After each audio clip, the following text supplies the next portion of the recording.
institusi Polri dibersihkan dari mafia-mafia yang masih bersarang di tubuh Polri.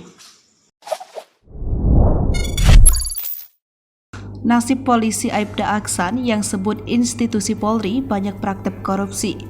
Wajahnya lesu dan pasrah. Aibda Aksan, anggota Polres Tanah Toraja, kini nasibnya menjadi sorotan setelah videonya viral yang menyebutkan di institusi Polri banyak praktek korupsi. Aibda Aksan yang merupakan salah satu Babin Kamtibmas di wilayah Polres Tanah Toraja mendadak minta maaf dan membuat klarifikasi Jumat 2 Desember 2022. Dalam video klarifikasinya, Aibda Aksan yang mengenakan kemeja lengan pendek warna putih ini meminta maaf dengan suara yang tak lagi lantang. Wajahnya pun juga tampak lesu dan pasrah.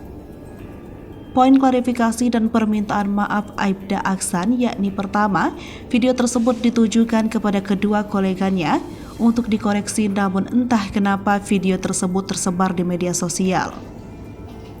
Kedua, yakni pernyataan terkait mafia di kepolisian dan dugaan kasus korupsi di Polres Palopo tak didukung oleh bukti yang kuat, sehingga dia pun meminta maaf.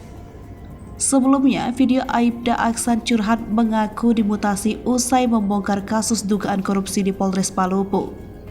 Aksan turut menyinggung dugaan mafia di tubuh Polri. Dengan lantang, Aibda Aksan menyampaikan curhatannya itu kepada Kapolri Jenderal Listio Sigit Prabowo.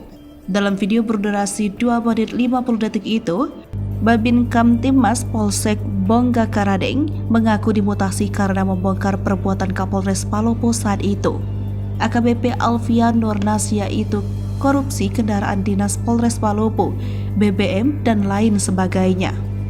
Tak hanya itu, Aksan juga meminta Kapolri untuk memberantas mafia-mafia yang bersarang di tubuh Polri. Dia lantas menuding beberapa pimpinan mengajari bawahannya ke jalan yang tidak benar.